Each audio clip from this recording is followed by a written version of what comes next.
안녕하세요.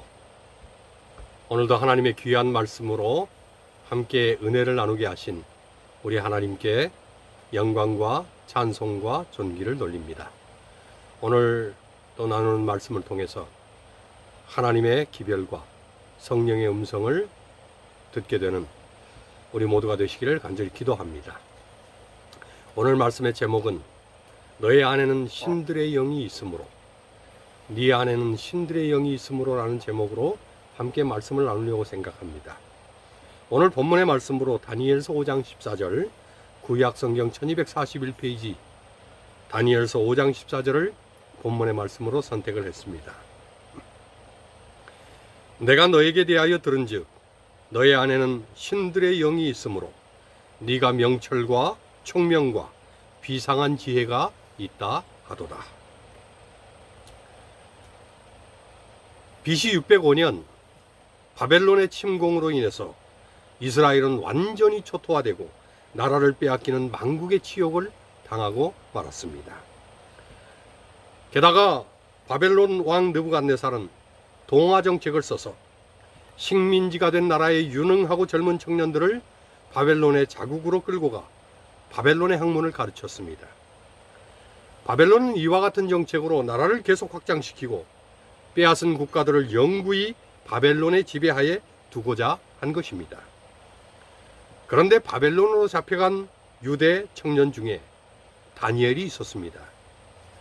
오늘 읽었던 서신인 구약의 다니엘서는 바로 다니엘 자신이 당하고 겪게 된 경험과 사건을 하나님의 영감을 따라 직접 기록하여 후대에 남긴 하나님의 말씀입니다.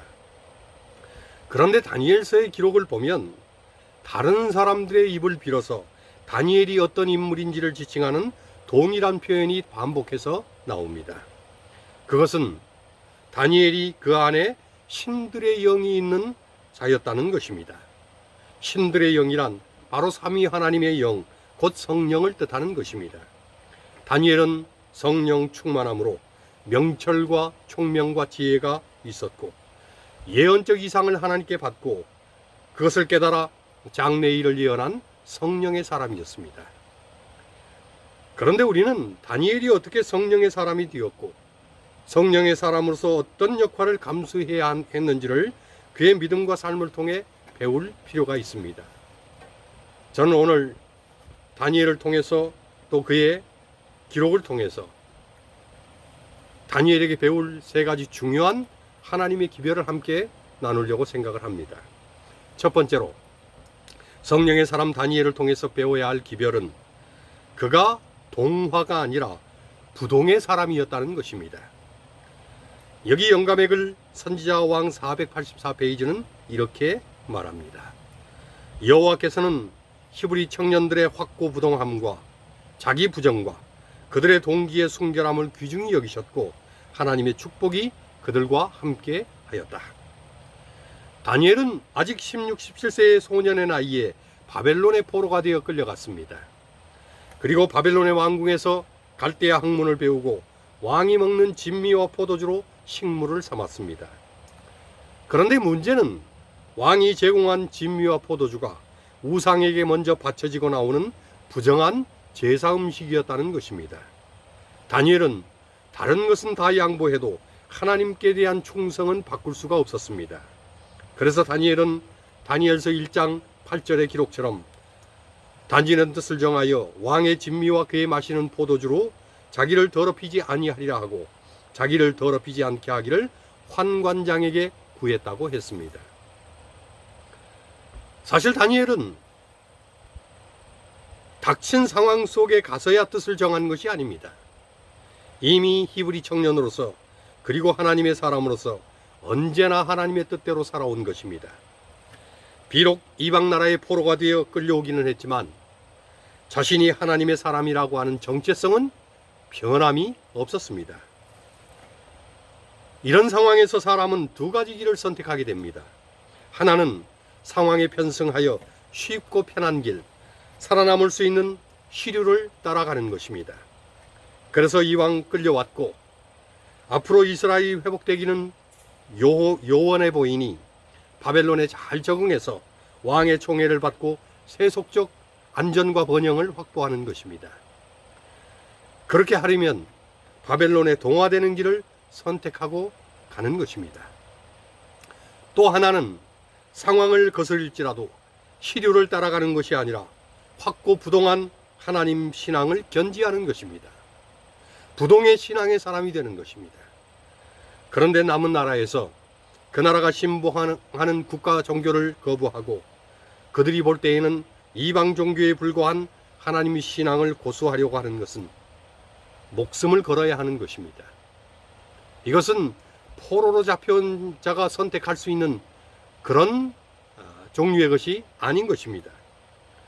결국 동화될 것인가 아니면 부동의 원칙을 고수할 것인가의 기로에 설 수밖에 없는 것이 다니엘과 또 그의 친구들의 위기였습니다. 하지만 다니엘은 주저함도 망설임도 타협도 없었습니다.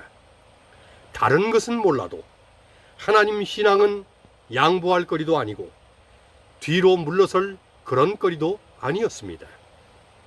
다니엘은 그들을 지도하는 환관장에게 도리어 명예를 걸고 도전을 합니다. 하나님께 대한 직접적인 언급은 지혜롭게 피하면서 우리는 채식을 하는 청년들이고 채식을 하면 왕의 진미인 육식과 포도주를 먹는 자들보다 훨씬 더 건강하고 지혜로울 것이니 열흘만 비교하여 시험해보라고 했습니다. 그러자 환관장도 동의를 합니다. 당연히 풀조각이나 먹고 채소 쪼가리나 뜯으면 얼굴이 금세 초췌할 것이라고 단언한 것입니다. 그래서 열흘 후에 너희 얼굴이 초췌하여 동무소년들만 못하면 어려움을 당할 것이라 했습니다. 그리고 열흘 후에 환관장이 단언했던 것과는 정반대의 결과가 나타났습니다.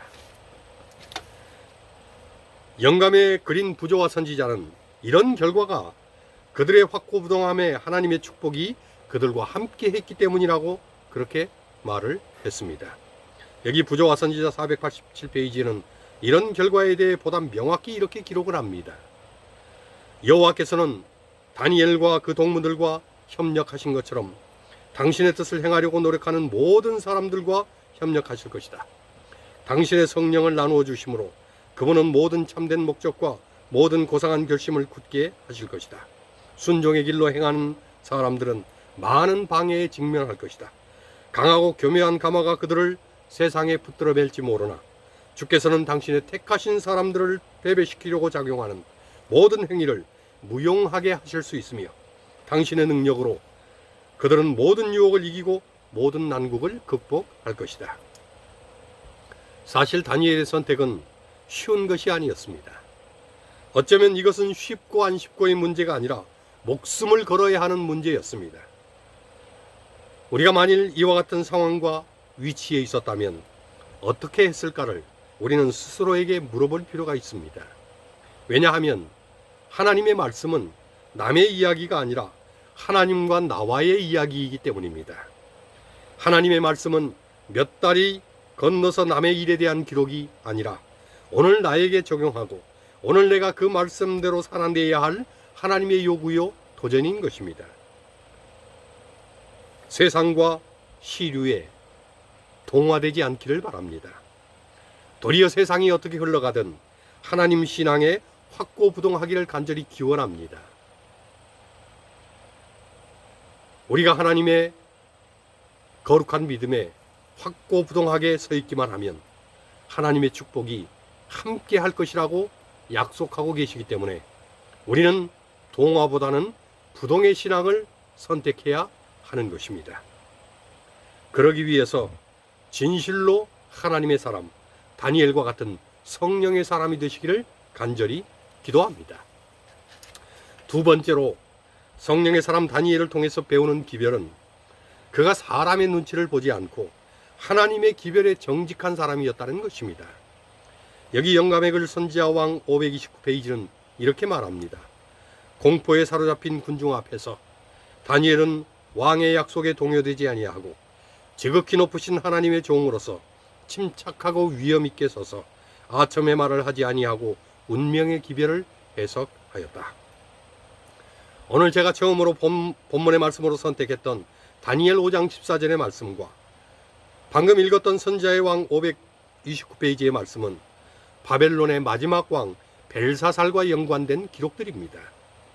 다니엘서 5장에 보면 벨사살 왕이 귀인 1,000명을 초청하여 큰 잔치를 베풀었다고 했습니다. 성경은 무슨 연유로 귀인 1,000명을 위해서 왕이 잔치를 배설했는지에 대한 이유는 밝히지 않고 있습니다. 그런데 벨사살 왕이 이 잔치에 예루살렘의 하나님의 전 성소에서 취하여 온 금은 기명으로 술을 마셨다고 했습니다. 이 기명들은 느부갓네살 왕이 2차로 예루살렘을 공격했을 때인 BC 597년에 탈취하여 바벨론으로 옮긴 성전의 기구들이었습니다. 그러나 느부갓네살은 비록 성전의 기물을 탈취하여 가져오기는 했지만 거룩한 물건을 더러운 행위에 사용하지는 않았습니다. 에스라서 1장 11절에 의하면 금은 기명의 도합이 약 5,400이라고 했습니다. 느부갓네살은 이 기명들을 창고에 잘 보관해 놓았습니다. 하지만 벨사살은 오만방자하게 하나님의 기물을 술잔치에 오용을 한 것입니다. 그런데 잔치의 흥이 한창 고조되었을 때에 갑자기 왕궁 촛대 맞은편 분벽에 사람의 손이 나타나 글자를 썼습니다. 왕궁의 분벽에 나타난 손은 사람의 손은 아니었습니다. 손가락이 움직이며 글자를 쓰기는 하는데 사람과는 분리된 손가락만이 나타나 움직이는 것입니다. 왕은 기겁을 했습니다. 그리고 누구든지 그 손가락이 쓴 그 글을 해석해 보이라고 했습니다. 그 글을 해석하면 나라의 셋째 치리자를 삼겠다고 했습니다. 하지만 누구도 그 글자를 읽지도 못하고 그 해석을 알게 하지도 못했습니다. 그때에 태후가 다니엘을 추천을 했습니다. 태후는 선왕인 느부갓네살의 꿈을 해석한 다니엘을 잘 알고 있는 것입니다. 당시 박수장이었던 다니엘은 부름을 받고 손가락이 쓴 글씨를 해석을 했습니다. 그런데 그 내용이 정말 고약한 것이었습니다. 그 내용이 차마 왕에게 그대로 고하기에는 두려운 것이었습니다. 그러나 다니엘은 아첨도 회피도 돌려 말하지도 않기로 했습니다. 다니엘은 단호하고 명확하게 하나님의 뜻을 전언했습니다. 왕이 교만하게 하늘의 주제를 거역했다고 했습니다. 하나님의 거룩한 기명을 가져다가 술을 마시고 왕이 알지도 못하는 신상을 찬양하고 모든 길을 작정하시는 하나님께 영광을 돌리지 아니했다고 했습니다. 왕이 스스로 마음이 높아지고 뜻이 강팍하여 교만을 행함으로 그 왕위가 폐한바되고 그 영광을 빼앗기리라 했습니다. 그리고는 하나님께서 왕의 시대를 세워서 끝나게 하셨고 왕이 저울에 달려서 부족함이 비었다고 했습니다. 사실 대제국의 왕 앞에서 일개 신하가 이렇게 말을 한다는 것은 두려운 일이었습니다. 어쩌면 두려운 일 정도가 아니라 이것은 참남된 일인 것입니다. 왕은 이제 끝났습니다. 왕위가 패하고 쫓겨납니다. 그 영광을 빼앗기고 망할 것입니다. 이렇게 말하는 것은 함부로 할 수 있는 말이 아니었습니다. 그러나 다니엘은 주저하지 않았고 망설이지도 않았습니다. 사람이 중요한 것이 아니었습니다. 그 상대가 왕일지라도 마찬가지였습니다. 다니엘은 사람이 어떻게 생각하고 어떻게 반응하며 어떻게 나올 것인가가 아니라 하나님의 뜻과 기별이 어떤 것인가가 중요한 것이었습니다. 다니엘은 이미 그 이전에 두 차례나 비슷한 상황에 처한 적이 있었습니다. 먼저는 다니엘 2장에 느부갓네살 왕이 꾸었던 신상의 꿈을 해석할 때였습니다. 바벨론 제국의 영원한 번영을 구상하던 왕에게 다니엘은 그의 나라가 영원하지 못할 것이라고 했습니다. 또한 다니엘 4장에 느부갓네살이 철과 놋줄로 묶인 나무 그루터기의 꿈을 꾸고 해석을 해줄 때였습니다. 이 나무 그루터기는 바로 왕 당신을 지칭합니다. 왕이 쫓겨나서 소처럼 풀을 먹으며 7대를 지낼 것이라고 증언을 했습니다. 다니엘서 4장 19절에 보면 사실은 다니엘이 그와 같은 꿈을 알고 얼마 동안 놀라 벙벙하여 마음이 번민하여 했다고 했습니다. 하지만 그럴지라도 다니엘은 결국 하나님의 뜻을 알리는데 물러서지 않았습니다. 여기 영감의 글 선지자의 왕 518페이지 519페이지의 기록입니다. 다니엘은 그 꿈을 충실히 해석한 후에 교만한 군주에게 회개하고 하나님께 돌아오도록 권고하였고 옳은 일을 위하여 임박한 재난을 피하라고 탄원하였다. 한동안 선지자의 경고와 권고가 느부갓네살에게 깊은 감동을 주었으나 하나님의 은혜로 변화되지 아니한 그의 마음은 머지않아 성령의 감화를 이뤘다. 여기 말씀에 의하면 분명히 다니엘의 기별이 왕에게 성령의 감화를 끼쳤음이 분명합니다. 성령의 사람 다니엘은 하나님의 기별에 명확하고 단호했습니다. 때로 지혜롭게 대처하기는 했지만 하나님의 기별을 양보하거나 기별을 회피하지 않았습니다. 이 사실 역시 남의 이야기가 아닙니다. 우리도 때로 남의 눈치를 볼 것인가 아니면 하나님의 기별에 정직해야 할 것인가를 시험받을 때가 있습니다. 그리고 마지막 때에 반드시 그런 시험과 위기에 직면하게 될 것입니다. 목숨을 걸고라도 하나님의 기별을 증언해야 할 그때에 입장을 바꾸거나 입장을 감추는 일이 없기를 간절히 기원합니다. 때로는 지혜로워야 합니다. 그래서 예수님은 마태복음 10장 16절에 제자들에게 너희는 뱀처럼 지혜롭고 비둘기같이 순결하라고 했습니다. 때로는 마음에 품고 있어야 할 때에는 그냥 품고 있는 지혜가 필요합니다. 그러나 말을 해야 할 타임과 시기에는 분명하게 기별을 드러내야 합니다. 우리가 성령을 받으면 성령께서 그런 지혜와 영감을 주십니다. 사도행전 4장 19절 또 5장 29절에 베드로와 요한 그리고 사도들의 대답처럼 하나님 앞에서 너희 말 듣는 것이 하나님 말씀 듣는 것보다 옳은가 판단하라. 사람보다 하나님을 순종하는 것이 마땅하니라 라고 분명하게 말할 수 있는 하나님의 사람, 성령의 사람들이 되셔야 합니다. 다니엘은 그런 점에 있어서 아주 분명하고 단호한 입장을 견지했습니다. 성령의 사람 다니엘처럼 우리도 그런 면에 있어서 다니엘의 그 모본을 배울 필요가 있습니다. 마지막 세 번째로 성령의 사람 다니엘을 통해 배우는 기별은 그가 생명 자체를 버릴지언정 하나님의 도우심에 대한 소망을 버리지 않는 기도의 사람이었다는 것입니다. 여기 영감의 글 선지자왕 541, 542페이지의 글 중에 발췌하여 함께 나눌 말씀들이 있습니다. 다니엘은 금령을 만드는 그들의 악의에 찬 의도를 재빨리 알았으나 조금도 그의 행동을 바꾸지 아니하였다. 그에게 가장 기도가 필요되는 지금에 왜 그가 기도를 멈출 것인가? 차라리 그는 생명 그 자체를 버릴지언정 하나님의 도우심에 대한 그의 소망을 버리고자 하지 아니하였다. 선지자는 담대하면서도 침착하고 겸손하게 어떠한 세상의 권력도 하나님과 사람 사이에 개입할 권리가 없다는 사실을 선언하였다. 다니엘은 지혜와 민첩함으로 그리고 하나님의 섭리와 도우심으로 메데파사의 총리가 되었습니다. 하지만 먼 이방나라 이스라엘에서 포로로 잡혀왔던 자가 파사의 총리로서 자신들을 다스리는 것이 페르시아 본토의 관리들에게는 시기의 대상이었습니다. 하지만 다니엘 6장 4절에 의하면 다니엘에게서 아무런 고소할 틈도 아무 허물도 얻을 수가 없었다고 했습니다. 그런데 그들이 다니엘의 하나님께 기도하며 간구하는 것을 발견했다고 했습니다. 그리고는 바사왕 다리오에게 한 달 동안 왕 외에 어떤 다른 신이나 사람에게도 구하거나 기도하면 사자굴에 던지자는 금령을 제의를 했습니다. 오직 왕에게만 충성과 신을 바치기로 약조하는 법령이요 제안이라고 했습니다.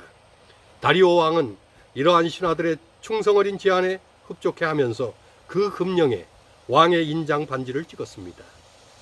다니엘은 총리로서 이러한 음모의 타깃이 누구인지를 알았습니다. 그리고 늘 하던 것처럼 예루살렘을 향한 자신의 방의 창문을 열고 기도하면 단박에 사달이 날 것도 알고 있었습니다. 하지만 다니엘은 이번에도 회피하거나 물러나거나 적당히 타협하려고 하지 않았습니다. 여전히 다니엘은 열린 창문을 통해 하나님께 기도하는 것을 멈추지 않았습니다. 이로 인해서 다니엘은 결국 금령에 따라 사자굴에 던져졌습니다. 그러나 하나님의 사자에 대한 임망을 통해서 다니엘은 머리털 하나 상하지 않고 구원을 받았습니다. 이 사건 역시 다니엘에게 국한된 남의 이야기가 아닙니다. 여기 선지자왕 545, 546페이지의 글입니다.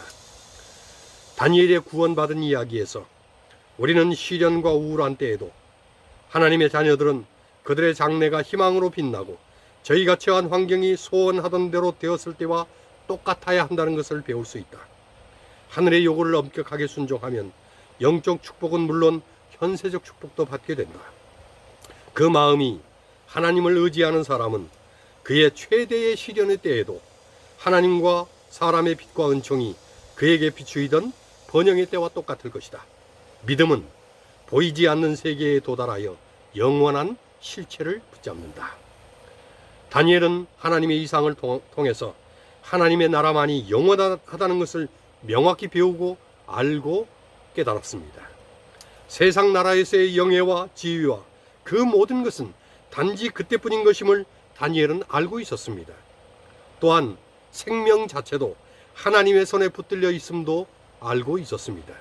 그러니 다니엘은 지위에 연연하지도 권세에 연연하지도 심지어 생명에 연연하지도 않았습니다. 다니엘은 하나님의 사람이었고 하늘의 사람이었고 성령의 사람이었습니다. 다니엘은 그의 서신 다니엘서 마지막 장인 12장 3절에 이렇게 기별합니다. 지혜 있는 자는 궁창의 빛과 같이 빛날 것이요 많은 사람을 옳은 대로 돌아오게 한 자는 별과 같이 영원토록 비추리라. 다니엘은 영원한 것이 무엇인지를 알았습니다. 그리고 일시적이고 허망한 것이 무엇인지도 알았습니다. 그래서 다니엘은 영원한 것을 붙잡고 영원한 것을 구했습니다. 다니엘이 이럴 수 있었던 것은 그가 그 안에 신들의 영이 있었기 때문이었습니다. 다니엘은 성령의 사람이었고 영성의 사람이었습니다. 오늘 우리도 다니엘의 신앙과 그런 믿음이 있기를 소원합니다. 내 안에 하나님이 계시고 내 안에 그리스도가 계시고 내 안에 성령이 계실 때에 우리는 다니엘과 같은 그런 신앙과 믿음을 소유하고 행사하게 될 것입니다. 그러니 꼭 성령 받으시길 바랍니다. 성령 충만하셔야 합니다. 그래서 남들이 볼 때에도 저 사람은 그 안에 신들의 영이 있는 사람이라는 말과 그런 평가를 받아야 할 것입니다. 주님 곧 오십니다. 우리는 반드시 재림의 영광에 참여해서 영원한 하늘에 입성해야 합니다. 우리만 아니라 우리 자녀, 우리 가족, 우리 교우들, 그리고 많은 사람들을 준비시켜 그 영광의 자리에 동참해야 합니다. 꼭 그렇게 살고 그렇게 되시길 간절히 기도합니다. 그러려면 성령의 사람이 되셔야 합니다. 마라나다, 주 예수여 속히 오시옵소서. 아멘.